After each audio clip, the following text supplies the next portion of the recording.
Don't forget like, share, comments, and subscribe to the best Islamic channel and page Farooqui Media Service on YouTube and Facebook. حضرت شاہ عبدال محدث دہلوی رحمۃ اللہ علیہ سے کسی نے پوچھا کہ تازیہ را بنظر تماشا دیدن چیز، تازیے کو تماشا دیکھنے کی نیت سے، تماشا دیکھنے کی نظر سے دیکھنا کیسا ہے؟ حضرت شاہ عبدالعزیز محدث دہلوی بڑی پیاری بات فرماتے در تازیہ تماشا چیز، تازیہ بتاؤ اس میں تماشا ہے کیا؟ ارے کسی کے جنازے کا مذاق اڑایا جا رہا ہے کیا؟ جو تابوت نکل رہا ہے اس میں کوئی ہے؟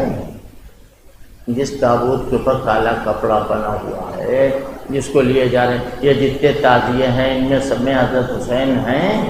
کون ہے اس میں؟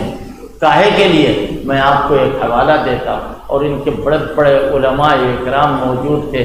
سن 1998 میں نے یہ حوالہ دیا تھا، کوئی آدمی اس کی تردید نہیں کر سکتا۔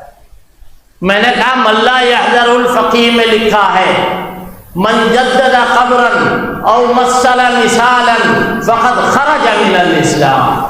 ملا یحذر الفقی انہی کی کتاب۔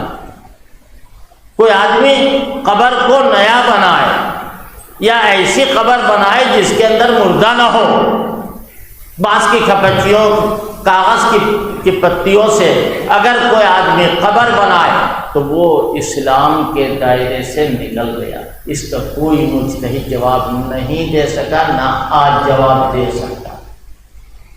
لیکن تعزیہ ہم ان کو نہیں کہہ رہے، ہم آپ کو کہہ رہے ہیں، یعنی اہل سنت جماعت کو کہہ رہے ہیں کہ اللہ کے بندو ہوش کے ناخن لو، کیا سوچ رہے ہو؟ تعزیہ تمہارے یہاں کچھ نہیں۔ کسی نے کہا ہے سب باتیں دیکھ کر کے، اگر کچھ اصل ہوتی تعزیہ داری میں، اگر تعزیہ داری میں کچھ اصل ہوتی تو اصحاب نبی کرتے نبی کی تعزیہ داری۔ تو نبی کے صحابہ، کیا نبی کے انتقال سے زیادہ صدمہ کسی کو ہو سکتا ہے کسی اور کے انتقال پر؟ حضور کی شان کے برابر کوئی ہو سکتا ہے؟ Don't forget like, share, comments, and subscribe to the best Islamic channel and page Farooqui Media Service on YouTube and Facebook.